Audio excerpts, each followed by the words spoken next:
Welcome to Make It Clear show. Can President Putin be trusted not to invade Poland or Latvia? What role did the intelligence services play in the Russian-American stakes? Were the Russians naive about NATO expansion? And how will the conflict in Ukraine play out, given that Vladimir Putin says Russia cannot be defeated militarily? This will also be discussed. Today, the security analyst, columnist, and charter signatory 77 has accepted the invitation. Former director of the Czech Government Intelligence Council Office, BIS administrator, and also a recipient of the State Medal of Merit, Mr. Jan Schneider. Good afternoon. Hello. Mr. Schneider, a number of commentators and political analysts are now commenting on Tucker Carlson's interview with Vladimir Putin, while at the same time saying that they have not actually seen the whole interview and do not want to see it. They are satisfied with the excerpts published by whichever news agency. What do you think of this approach? Well, that is a very typical approach. It reminds me of a joke from the brutal totalitarianism when it was so anti-Narusians, when the KGB arrests a man handing out papers in the square, and when they drag him to the office, they find out that he was handing out blank papers, and so they say, "What the hell?" And he says, "Well, why bother? It's all clear." So these people are also clear before, and they don't really need that reality. They live in their ideologically totally hardened, hermetically sealed bubble, and they are very resistant to the penetration of any oxygen molecule that would simply oxygenate their flabby mosques. I can't put it any other way. We know that you have studied the interview, and we in the editorial office have also watched it in its entirety, just to be clear. So let's analyze it now from the perspective of your profession, that is, from the perspective of a security analyst. President Putin said that after the collapse of the Soviet Union, the Americans deceived Russia. He said that the United States had promised that NATO would not expand eastwards, and then there were 5 expansions. At the same time, however, Putin bitterly stated that this was a verbal promise. And when Russia objected to NATO expansion, the Americans should have told him, quote, "It's not on paper, so we're going to expand it." Let's break down that message. Was the United States really that gulibli and Russia that naive on NATO? I don't know if you can call it naive. I think it was complete fairness. There was a very interesting moment there when this Reagan and Gorbachev were talking like grown men.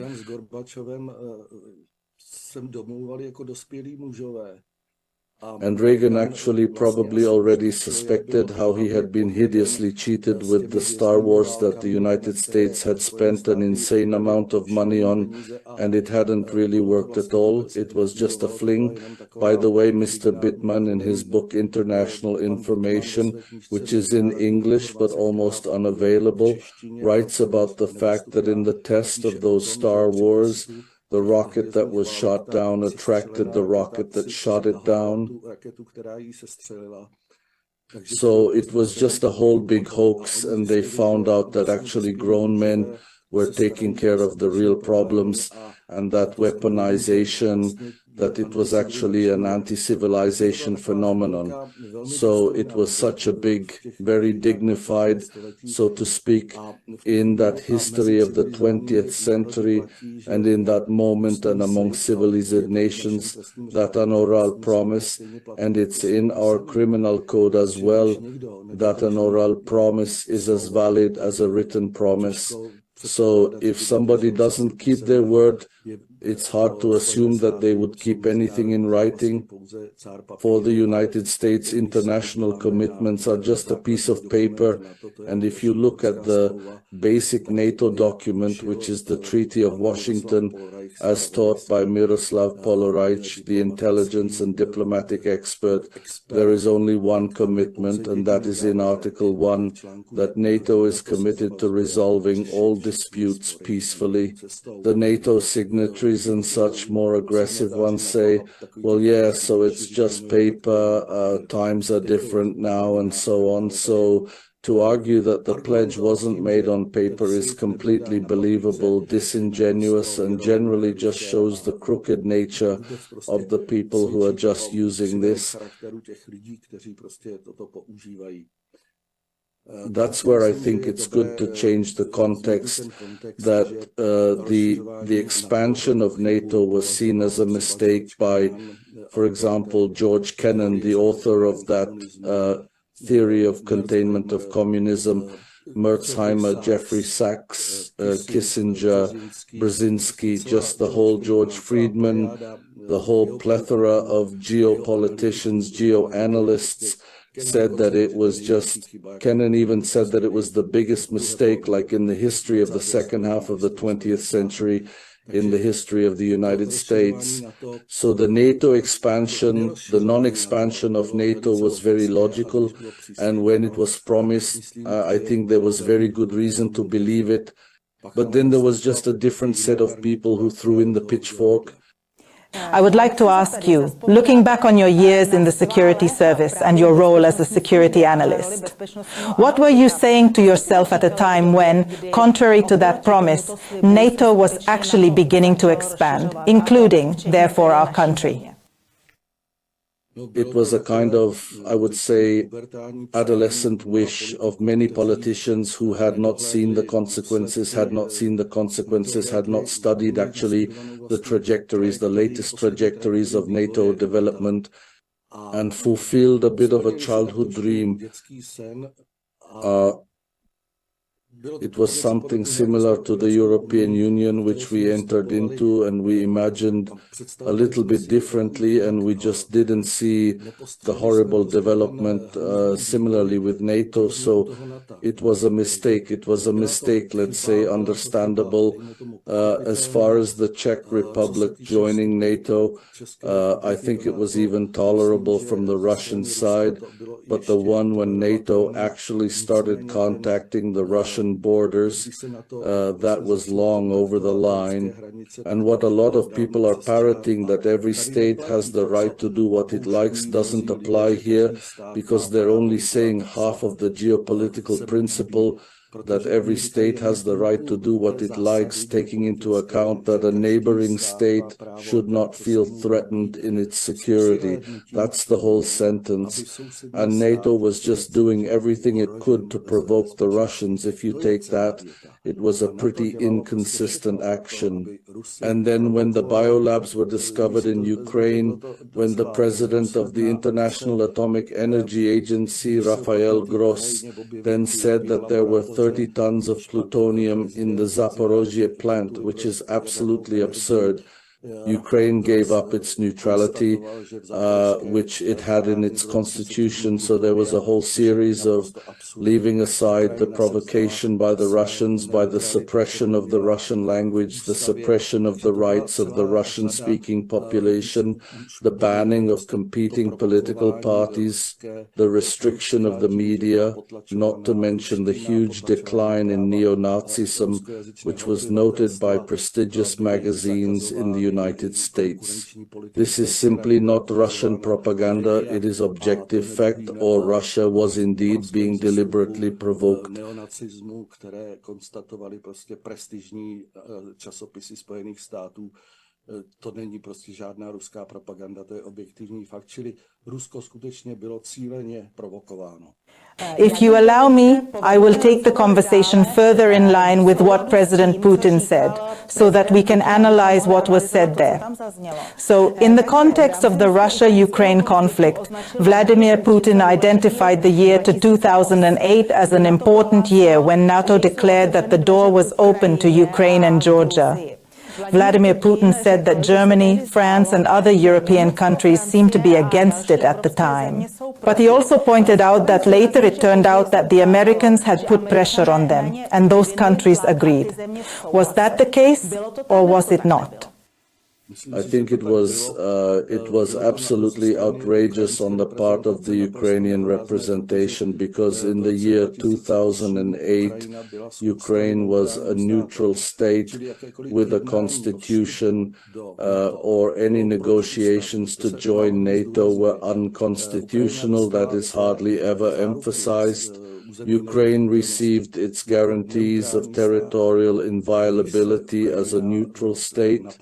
When Ukraine's rebellious Duma then gave up neutrality with a triumphant roar in the autumn of that year, that is proof that the neutrality was in that constitution. So you have to take all the data, all the events around Ukraine with the fact that by the year 2014, Ukraine had simply declared its neutrality. Vladimir Putin said several times in the interview that Russia wanted to talk to the Americans, that they wanted to talk, but basically they had no one to talk to. If we look at the long-term relations between the two superpowers, they talk to each other formally or constructively and frankly. I think the only partner, admittedly, it's a bit of a cop-out, given his slightly eccentric character, was Donald Trump, who was just very pragmatic as a businessman. So even though he's eccentric as a personality, as a thank you, but that doesn't play a role in this case. I think that was the only partner. Otherwise, those Democrats were sort of driving a very offensive, aggressive policy towards Russia, or I guess there really wasn't anybody to talk to. Vladimir Putin also recalled in the interview a conversation with President Clinton in which he was asked whether Russia would be admitted to the sea if asked. According to Putin at the time, Clinton said yes. But a few hours later he told him, quote, he had spoken to his team and now it's not possible. So it could have been, it couldn't have been. Your opinion? It certainly could have been, and it's probably indicative of the new professionalism and firmness of opinion and orientation in general. The Russians, or it was still the Soviet Union, were caught off guard several times by this very request. A long time ago, this was repeated again. As you say, the first time, a repeated joke is a joke, so they were stopped because basically nothing prevented it at all. And if other countries were taken into NATO, why wouldn't Russia be taken in? Incidentally, I suspect Henry Kissinger was in favor of that rather than the Central European states joining NATO. That was about us. Kissinger at the time preferred to deal with Russia and not simply with us. So he knew the game that was being played here, that somebody wanted to make a deal with Russia because he understood that geopolitics had been reformatted a little bit, I would say fundamentally, just by the rise of China. And mind you, he is terribly oblivious to India now, which is rocketing. And Kissinger understood that and took Russia as a potential ally,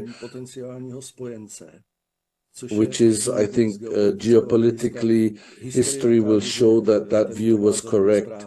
And, but there was also somewhere in that interview, I guess those Americans didn't speak Arabic, they didn't speak Farsi, they didn't speak Chinese, and there were a lot of veterans who could speak Russian. And after the Cold War was over, they said, well, what are we going to do now? We're going to learn Chinese. We're not going to learn Chinese. Well, it's best to make Russia the enemy again because we know Russian. So there was this really ridiculous inertia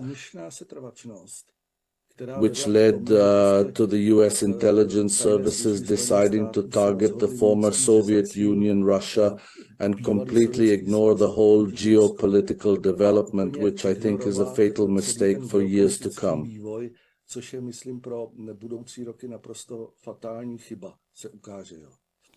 It was also mentioned several times in Tucker Carlson's interview with Vladimir Putin that the intelligence services play a strong role in US politics, perhaps even more so than politicians themselves. Vladimir Putin claimed in the interview that the CIA admitted to him that it was cooperating with Russia, but that it had written to the director of Russian intelligence saying that it was cooperating with the opposition in Russia, that it believed it was the right thing to do and that it would continue to do so. How would you characterize the relationship between superpowers when the intelligence service of one superpower cooperates with the opposition of the other superpower? Well, to me, as Woody Allen says in his famous movie Bananas, the CIA doesn't risk the CIA working with both sides. So the CIA does support opposition in many countries, and very unpleasant opposition. It's like, from a human rights point of view, better not even talk about who all they support. On the other hand, you know it, even the intelligence environment is not uniform, and there are unquestionably very worthy spirits who say what Miroslav Polreich just mentioned, that intelligence services should work in the outpost of diplomacy, that is, where even diplomatic contacts, if they became known, would not be very good. So that's where intelligence officers work.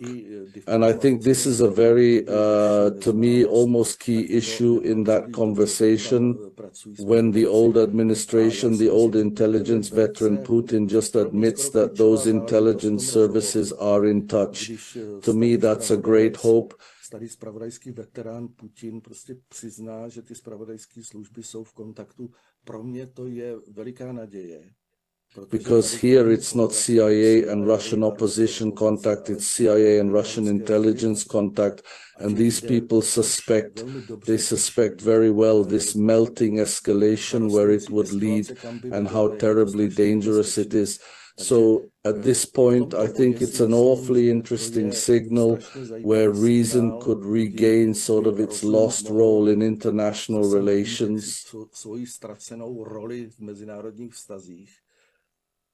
And I think it's probably an afterthought for certain circles in the United States to confirm that the Russian openness is there, but that the negotiations are just going to be difficult, but that they're actually open to that negotiation, that there's just something going on.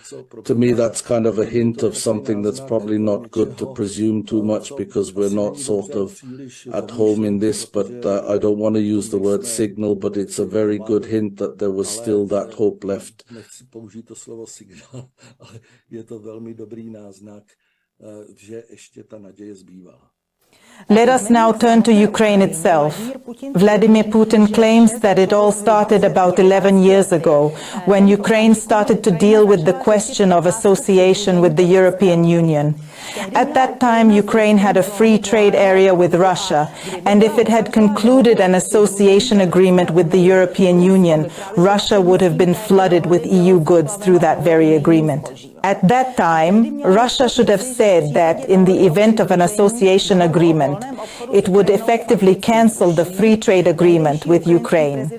According to Putin, then Ukrainian President Yanukovych started calculating how much Ukraine would gain and told European partners that he needed more time. Vladimir Putin went on to say that the moment Yanukovych said this, the Ukrainian opposition began to take destructive steps backed by the West, all leading to the Maidan and the coup in Ukraine.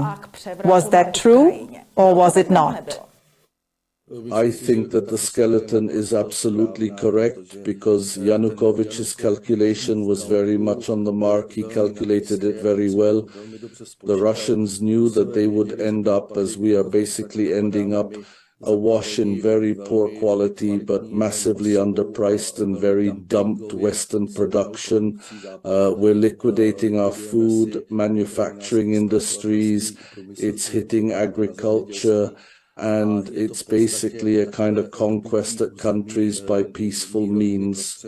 The Russians probably knew very well what would happen, or what the stop sign was for Ukraine to think about what they actually wanted.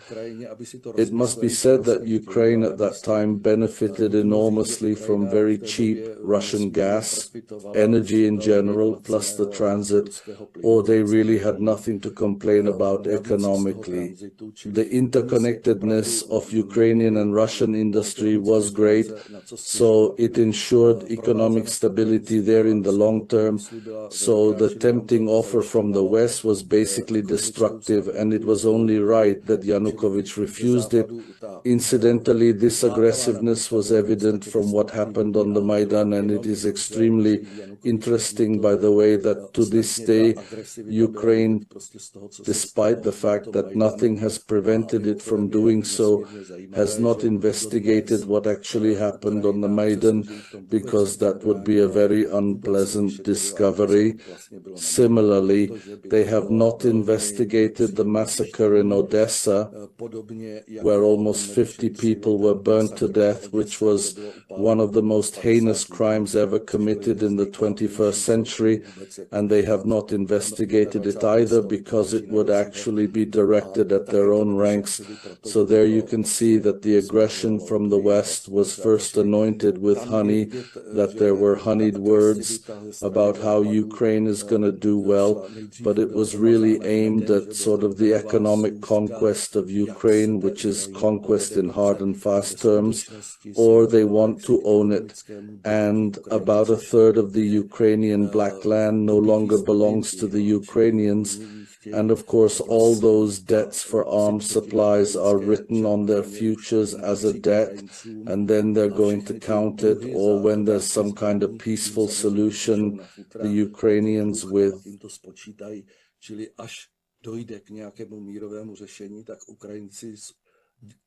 Will be horrified to find out that they don't even own a chair. They're sitting on the. I would still stay in the Maidan period because Vladimir Putin said in that context, and I quote, "The United States told us, calm down Yanukovych, and we will calm down the opposition. Let the situation develop. We said, okay, we agreed, we'll do it this way." As the Americans demanded, Yanukovych did not use either the armed forces or the police. Yet the armed opposition committed a coup in Kiev. End quote.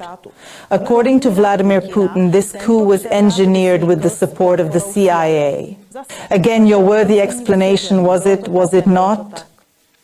Well, no doubt, Victoria Nuland, in her plain-spokenness, burned some very important data several times. There was the billions of dollars that went into the so-called democratization of a foreign country. Just imagine if the Russians had paid for the democratization of Mexico, for example, what would the Americans' reaction to that be? So there, the pull on that gate was huge. Basically, I can't say anything other than I agree with that, because obviously that's kind of how it played out. An illustration of that is the alleged guarantee by the German, French, and Polish officials the day before the main attack on Maidan actually occurred. Another illustration is actually Merkel's ex-post statement on Minsk, that they also signed something, they also didn't bother to follow through on anything like that. We can retrospectively project that to, if they had signed the non-proliferation on that, it would have been worth about the same, just like their guarantees before Maidan and after those Minsk agreements. It's been one deception after another, and basically any of their written statements cannot be trusted at all.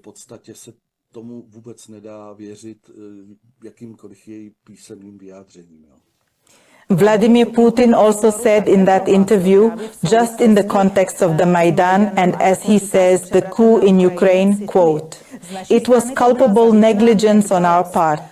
That would be it. We were just pushed by the US political leadership to a line that we couldn't cross because it would destroy Russia itself."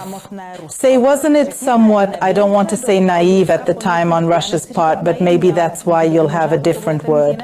But wasn't it somewhat imprudent of Russia to think that they and the Americans could somehow share influence in Ukraine?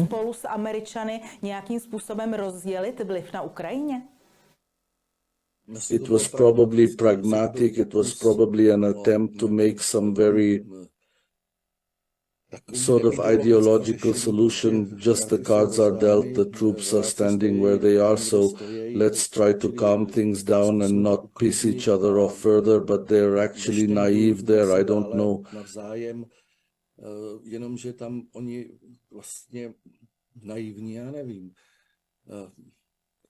It was just like in hockey, one hockey player just pokes you with the other guy's stick, and then the one in question, that the fouled guy gets mad and punches the other guy and he's out.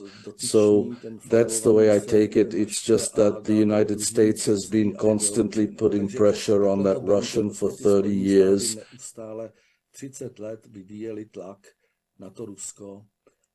Until the Russians said there's a red line, and they kept acting like there wasn't, and then they were surprised that the Russians just intervened.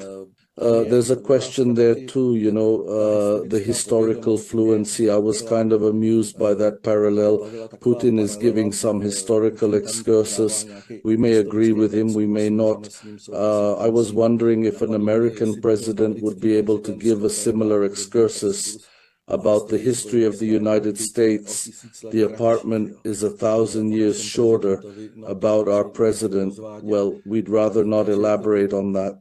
So that history plays a role there, and the Russians still have that 31st year in their minds, because there's basically no family there that didn't suffer some losses in that great patriotic war.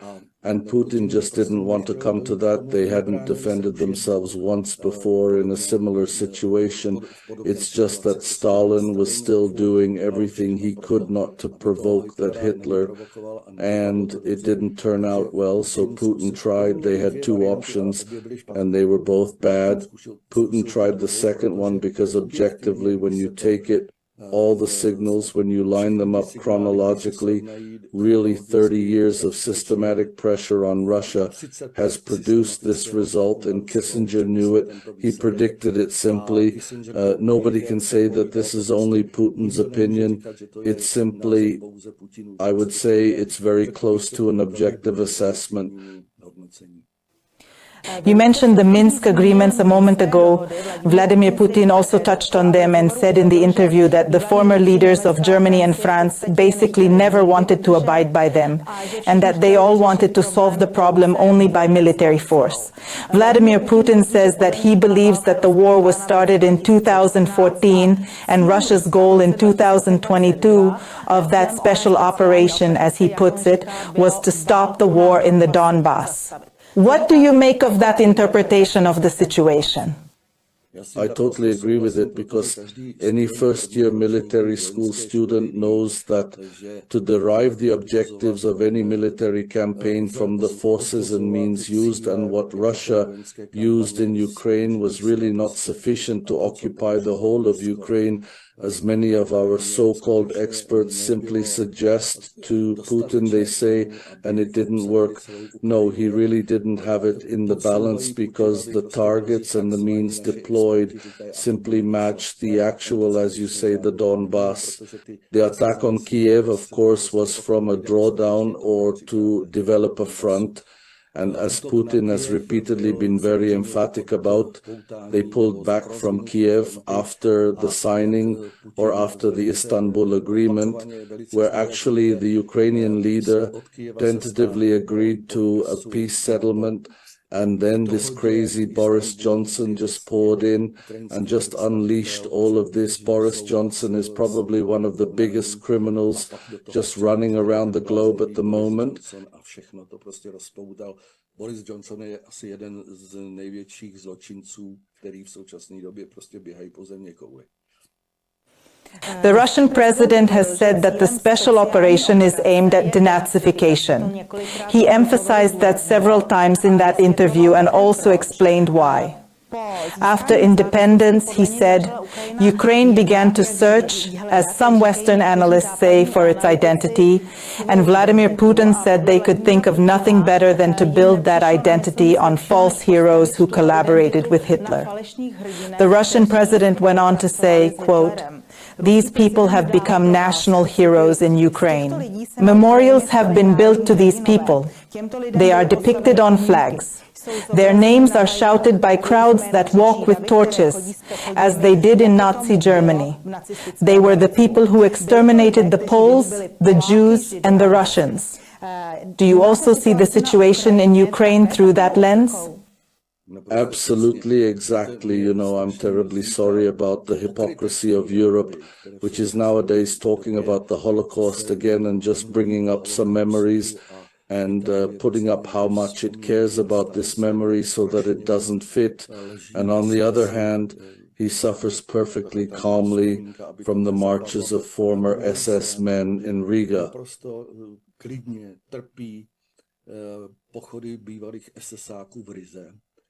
Minister Lipavsky replied that this was an internal Latvian matter and that we had nothing to interfere in it.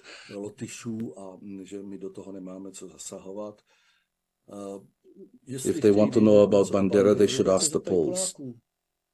I think that the Poles there in the west of Ukraine will, when the time comes, show them such a debanderization that the Ukrainians will be terribly surprised because the Poles have it. They have these memorials. They have simply forgotten, let me die simply, erased the memory of those victims of Bandera. So this is really like a barrel of dynamite that they are just very careless with it. The whole history of the Baltics and Hitler, yes, the Baltics were making treaties long before the Molotov-Ribbentrop Treaty. After all, the very first state to make a treaty with Nazi Germany was Poland. Smlouvou Molotov-Ribbentrop dělali smlouvy. Ostatně vůbec první stát, který udělal smlouvu s nacistickým Německem, bylo Polsko. In the year 34, and in 35 Hitler was at Pilsudski's funeral. This just tends to be forgotten, or Putin has a lot of bullets still in the bag that he can use. Simply, they're very selective when they want to talk about that history. So this Browning of Europe Forward magazine, the American magazine Forward magazine, has put out a dossier on how many memorials in Ukraine have been named simply after actual war criminals. So this is just, unfortunately, this is not a fabrication of Putin. Unfortunately, it's true. It's just that Ukraine is Browning in an incredible way, and Europe is helping it to do so, even though it has a mouthful of respect for the victims of the Holocaust. Just the hypocrisy is absolutely appalling. I apologize for digressing for a moment, but I must confess that I was disturbed by recent information in our press that the Terezin Memorial and the Lidisi Memorial will be holding far fewer 5 events or events associated with the 5 this year, precisely because there is no money for them. How do you see this in the context of what we are discussing right now, Mr. Schneider? Maybe there is no money because the Bandera people are being supported. Yes, but it also does not contribute to the fact that it can then happen that such countries where this is not mentioned can more easily turn brown. Certainly, and I fear that this is even the intention of some, because my friend Standa Motel, when I expressed my concern about the browning of Europe and how this Hitler is evolving, and that in fact this Hitler is already echoing here, that Hitler was actually defending that Europe from that communism, and the money that was deposited there in the spring of 45, that was the Nazi and Ustasha loot, is going to be lost from Latin America. So when I told him that, Standa shuddered at the time and said, but Simon Wiesenthal expressed similar concerns in an interview with me, and I certainly don't think we're going to question Simon Wiesenthal's erudition and life experience. It's just that the tendency to brown Europe is here, unfortunately, and I see this as sort of these little manifestations where they are pushing those boundaries, and yet they are really full of respect for just the Holocaust, and for those memories, they are actually doing something completely different, completely the opposite. Let's go back to the interview with Vladimir Putin. In the interview, he denied that Russia wanted to attack Poland, Latvia, or other countries, while saying that the country's politicians are scaring their own populations with an imaginary Russian threat. Do you believe him? Well, from That's exactly what it looks like from an outsider's point of view, because, as I say, the forces and the means used really correspond to what he declared, which is to protect the Russian-speaking population in the Donbass, who were simply being denied the use of their mother tongue. The language law was a very clear provocation to create that conflict there, which could be used as a pretext to bring more armed forces to Russia's borders. When Russia brought its own armed forces to its own borders, it was interpreted as an aggressive move. So it's really like locking your door at home. A burglar would interpret that as aggression against his peace-loving efforts. Takže to je skutečně, jako když si zamknete doma dveře, tak jako by to zloděj vykládal jako agresi proti jeho míru milovným snahám. Jo. At the same time, Vladimir Putin has said that Russia cannot be defeated on the battlefield. He is right. Well, if you look at Afghanistan, at Iraq, where psycho-Western technology failed, now look at what actually happened in Gaza, where they used absolutely primitive means against sophisticated F-30s, beloved of Mrs. Chernikov, which were flying around the cloud absolutely helplessly, and those drones overtook the fence there and wreaked havoc. So you see that Western sophisticated military technology is absolutely useless. I saw a wonderful shot recently of some Arab in the desert being alerted to a drone flying over him, and he bends down in the mosque and with a beautiful shot accurately hits the drone's camera. So it's like that childhood game of rock, paper, scissors, that for every weapon there is a countermeasure, and for these very sophisticated weapon systems there are just even very primitive means. And when you take the size of Russia, the resources, when you think about who all has failed militarily there, I think that overall it's kind of like a very easy answer to whether Russia can be conquered but not conquered.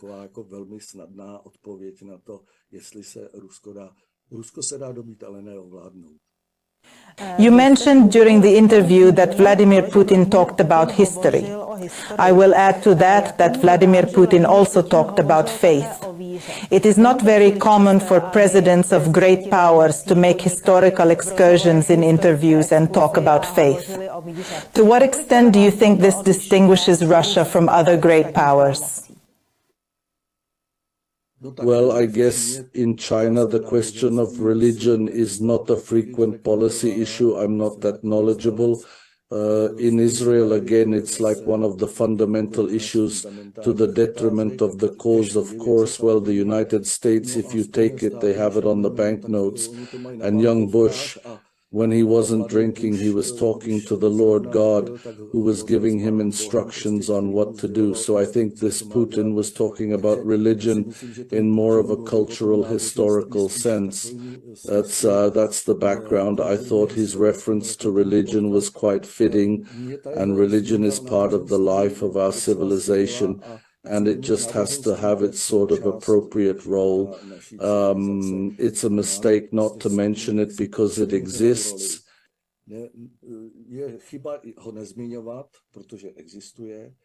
It's a mistake to overestimate it and make it some kind of foundation for other decisions. However, religion does play a real role in Russia. In the end, when you listen to Rachmaninoff and these spiritual chants, you end up feeling a certain vibration that is not rationally explained, but you know that it just has a tremendous effect on people. So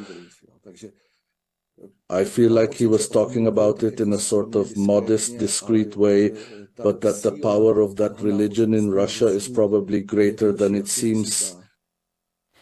Last question. To what extent do you think the conversation between Czech Council and Vladimir Putin about the Russia-Ukraine conflict and the security situation in general was groundbreaking, and will it affect the conflict between Russia and Ukraine in any way? The conflict will probably affect maybe the context, as you say. That's the right last question, because that's maybe the most important thing, the context in which the whole conversation took place, because Putin has made it clear that he is willing to talk.